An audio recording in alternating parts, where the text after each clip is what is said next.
Hey, good morning, everybody. It's Tuesday morning. I don't know why this week I want to keep thinking it's later than it is. I keep thinking it's like Wednesday, Thursday. It's like yesterday I thought it was the middle of the week and it was only Monday. Oh well, I get messed up. That's what happens when you get retired. You lose track of your days, and so you don't know what you're doing. I don't know what I'm doing, anyways. Uh, I'm Bob, and this is Lucky Dog's Coffee Chat. Sue's here on the side, so she said, I'm Sue. So we're up here. I've been up for quite a while. Hello, morning, Ron. How's things up in Myrtle Beach area? um, hey, Google. Good morning.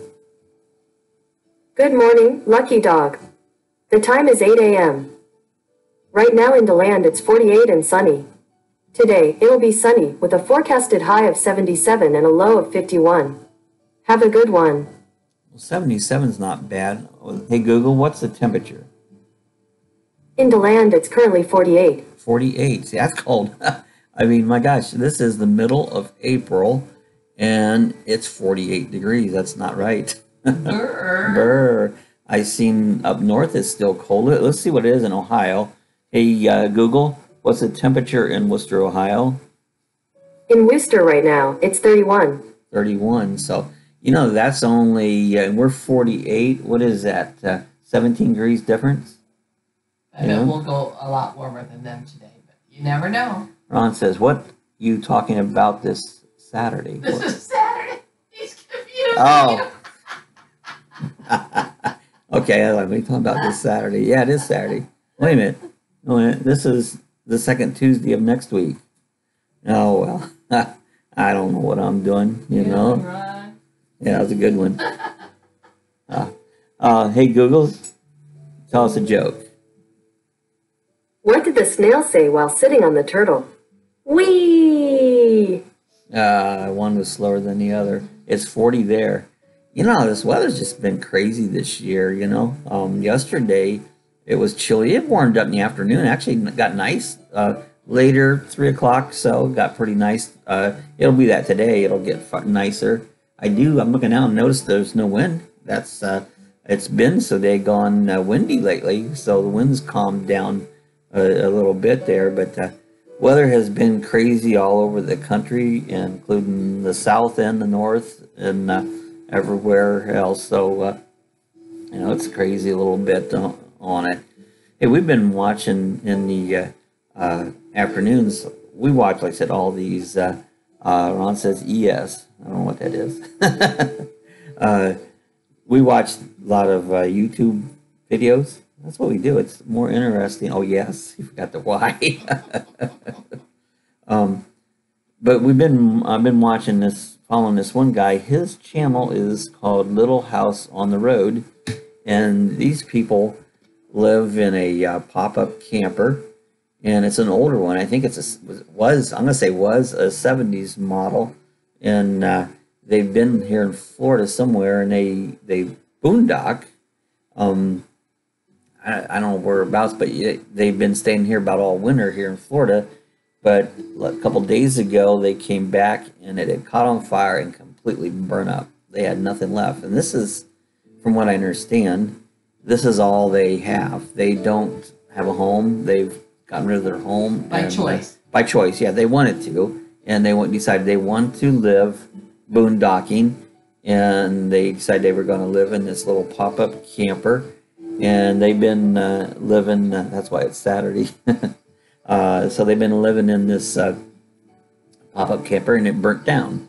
So now everything they had, the only thing they had left, I guess they have some relatives close by that they've got a few things stored, his mother or something. But they had the clothes on their back, and they have a truck. They were away somewhere in their truck, and when they come back, it completely burned up. So they didn't have nothing. So now they're kind of almost like starting all over, And it's funny, he won't talk about insurance, whether he had or didn't have insurance. It's just, he won't talk about it. So I don't know if that was or wasn't. That was his choice. I mean, you don't have to have insurance. I guess he thinks people would criticize him, but that was his choice if you don't. And they're staying in the back of his in the pickup truck. And they're staying in the pickup truck. I don't know if they're sleeping in the back, sleeping in the front, but this is what they're living in. They're living in their pickup truck. And they were analyzing, okay, now what are they going to do now? And they went to Goodwill.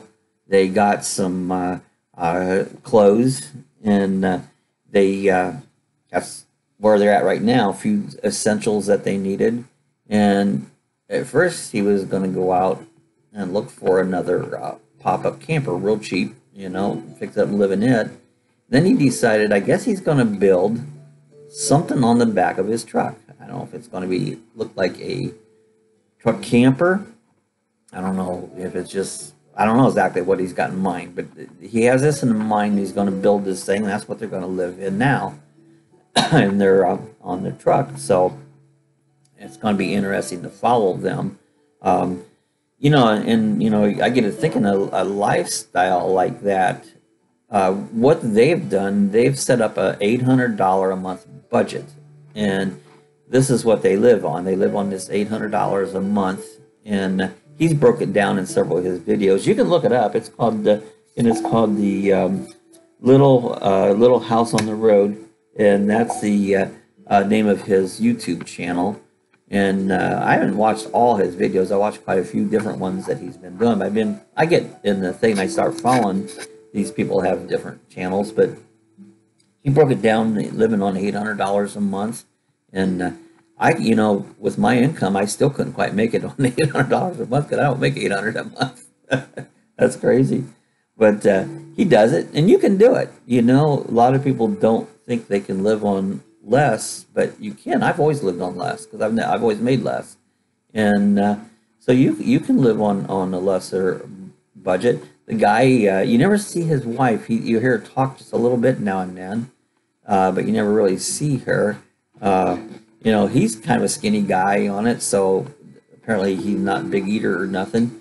But they got it all worked out. So anyway, I don't know what that would be like to live. That's your entire life that you live, in a camp. Now, boondocking, we do watch a lot of other of these RV videos that people are boondocking, and somebody was trying to describe what is boondocking. Let's see what Google says. Hey Google, what is boondocking?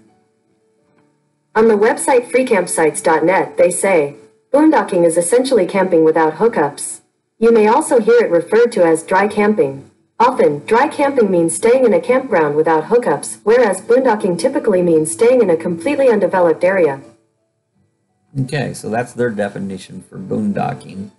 Generally, I consider boondocking as, you have no hookups. And what a lot of them, someone asked the question yesterday is, what is one thing when you're boondocking that you cannot live without? What is most important? Yeah, what's the most important, what couldn't you live without? Well, my first thing that I would say is water, but actually with their first ones they said was solar. And that's what I said. And Sue said solar. And so another one they said is they use a what do you call it, a composting toilet.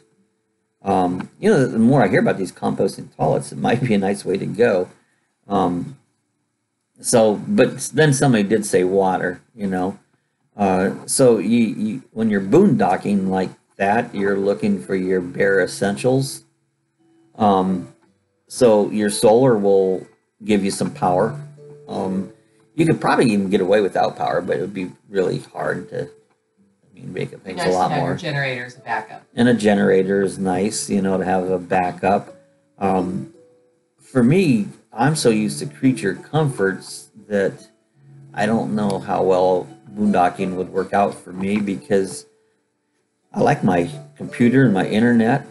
Now, these people do have internet. This guy talks about something with his car. I think it's a plan with OnStar. And he gets unlimited internet with that. As long as you have a connection, a Wi-Fi connection, like Sue's phone, she gets unlimited data with hers. Never it wasn't. They just recently got the unlimited data. But you could use your hotspot your computers and stuff right to the phone, and that would be your internet. And it's funny how things have changed back. And Ron says some said composting, and that's what Ron said too. Is composting all it would be more important, but the you can get unlimited data with a phone and a hotspot now. So, but I said what I was going with back earlier. TV, everybody thought, oh, you need TV to entertain yourself. Well, now we entertain ourselves with computer more. I do, but I still use the TV because I stream so much things on TV. You can watch right like on your computer, stream shows. Our big TV in our background, you can see it there. We'll stream things. I'm actually streaming that right now. I just got some music, and I don't think the scenery's changing today, but beautiful desert Southwest. Yeah, now Sue said beautiful. I've been watching the desert Southwest. I don't think it's so beautiful myself. That's my opinion, and because I've been watching a lot of these people who done their boondocking are boondocking in the desert Southwest. You know what, Arizona, New Mexico, out in those states. Ron said we may go camping on the 30th for a week and may not have internet. And so that would be the hardest thing. Not having internet would drive me nuts because I just do so much on the computer. Some people don't, I just happen to be like computer stuff, So anyways, that would be my downfall would be that. Now, some of them go from place to place. And some of them have an idea where they're going to be parking at. They have those Bureau of Land Management areas. They always call them BLMs. I don't like to abbreviate, so it's Bureau of Land Management. And you can park there for free, My thing, I'm very structured. At the end of the day, I like to know where am I going to be parking, where am I going to be set up for tonight, and that's me.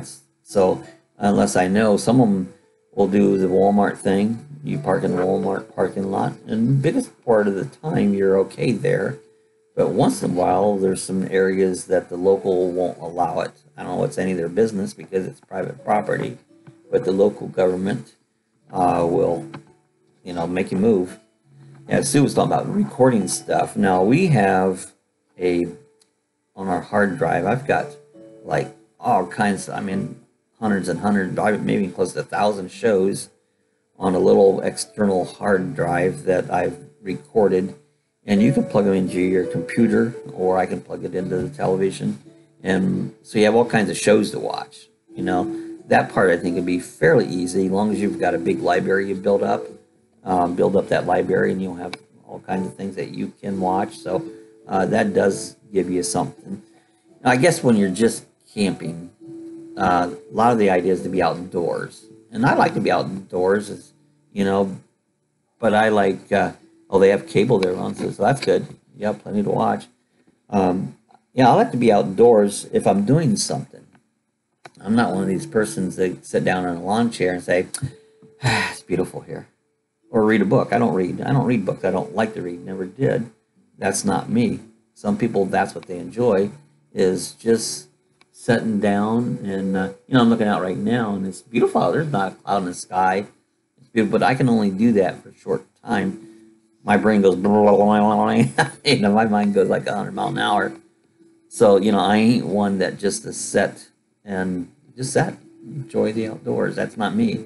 But a lot of people are. And so that works out great for them. They enjoy just looking at the scenery. Another thing I was watching yesterday and traveling, I was watching another couple in a big Class A motorhome. They had a solar system that on these solars, there's a type of solar thing that's real thin, almost like a little sheet of plastic is your solar. And then there's the thicker ones. Well, the way they had their solar set up so they could get more on the roof is the real thin ones they had right onto the roof flat. And then these little thicker ones were on a slide tray. And so all the other ones would slide out and reveal all these other ones underneath. So they had all these panels. So they had like tons of wattage. He claimed he could run his air conditioner on it on the roof of his camper. 2 air conditioners. Yeah, 2 air conditioners. He said he could run, and that's kind of hard to believe, but he said he could.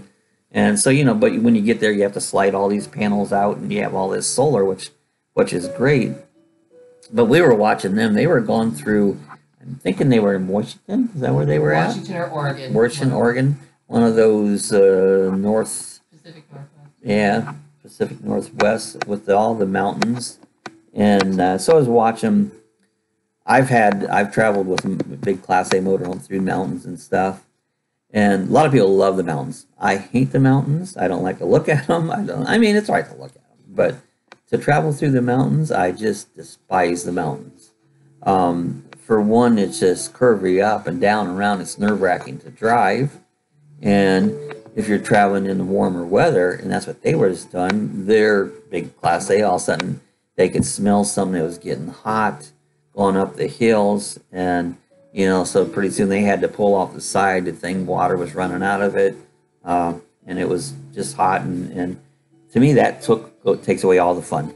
And one of the solar panels came unhooked and slid open. Yeah, and it was funny. He was showing he had them installed. He didn't. See, I do this stuff myself, but he had it installed, and he was complaining. They have like where they pull these solar panels back together. They have a turnbuckle that holds them back in place. And earlier he was complaining because the installer had put the turnbuckle so tight, he had to stick a screwdriver in there and turn it. So big deal. But then apparently he put it back together himself, not so tight. And so it came apart. Ron said they have a Wi-Fi, most of the time it don't work. So yeah, some places do that. We'll talk about that in a minute. Oh, good morning. I'm listening in. Who is this? I don't see the name, but welcome to our chat. So when he was complaining they didn't do the turnbuckle tight enough, he put it on himself, partly not tight enough. And it came loose, and he's looking down the road, and he could see it was sliding back, so didn't work. So his complaining kind of maybe he figured out, well, that's why they have it tight, because they don't want it to come apart on it. So, and okay, Ron was just talking about they have Wi-Fi there where you're camping. That's where if you get one of these Wi-Fi extenders, some of them can be kind of expensive. And actually, I've been thinking about one for the house. A Wi-Fi extender, you put it in there and it pulls in your signal. What I was thinking about is one, a lot of times I like to go out to the, when they have rocket launches and stuff, the front of the house. Seems like our Wi-Fi signal is weak out there. And you can get a Wi-Fi extender. They're all kind of different prices. And you can get an extender and it'll extend your signal out. And I was thinking about getting one, and you plug it in and it boosts up your Wi-Fi signal. A lot of people camping will have those. They'll go to campgrounds or areas where the Wi-Fi signal's weaker, and you can get one of those and put in, and it'll boost your Wi-Fi up for you, and you'll get a lot better signal on that. And they come in all ranges. I've just kind of been looking at those recently. Dollar-wise, they get into all kinds of different price ranges and that. So that's something you could do if you're camping a lot and you're getting weak signals. You could get one of those boosters, and that would help your Wi-Fi pick up that way. Because I know they say a lot of the campgrounds Wi-Fi signals are kind of weak, you know, and so that would help out quite a bit, really. So I think he said I have one in my bedroom and it helps. Okay, and I've read different ones. You know, I look at some. I seen one around $30-40, and I've read some reviews, and they go it helps some, but I think you buy the better ones, you'll get a better signal. It's kind of like anything you do. You buy something better, and you get a better. Well, the thing we like too is our new King Connect antenna. That really helps too. Yeah, King Jack. I really impressed with that antenna. We put that on a month or so ago, and the thing picks up excellent. You know, I've heard different reviews about them, but for us, this thing has worked wonderful at King Jack. Get all the on over the air stations with it, and it has a thing where you can dial in the signal strength in that, and so that does help a lot there on it. So okay, I think we're going to get out of here for today. Hey, welcome aboard, Smiley. I guess that's what we'll call you. I didn't see the name, but we'll call you Smiley. I'm glad to see you stop by this morning. Always enjoy having new people stop in. We have our coffee chat every morning, 8 o'clock. We've been setting our time at, and the thing is, if you're watching this afterwards, it'll be online afterwards. We go offline. You can leave comments and that below, and we'll talk about it again tomorrow. If we miss it today, we'll pick them up and talk about them tomorrow on it. Ron said something. Mine's the neck gear, paid a little more, but cheaper and didn't work good. So yeah, you got to experiment these out on it. So again, like I said, if you're watching, leave a comment later on. We'll take and talk about those tomorrow if you leave them in the chat afterwards. Hey, if you're not subscribed, do me a favor, hit the subscribe button. If you want to be notified when we go live or I put a new video up, a little bell at the top. If you click on that little bell, and it'll notify you whenever you go live. So you can do that. You don't have to, but you can. And hey, share this channel with your friends. Tell them about the coffee chat there. We'd like to grow, get more. The more we have on here, and the more. Oh, you're welcome. I'm gonna call you Smiley Face. But it's a cool icon you got there. So yeah, the more we have on there, we get to chat with each other. That's what I did. It's called Coffee Chat. And again, I say share it with your friends and hit the subscribe button. So we'll be on again tomorrow morning. And I want to thank everybody, thank all my subscribers, and thank for everybody showing up and saying good morning, talk a little bit, and we'll see everybody again tomorrow.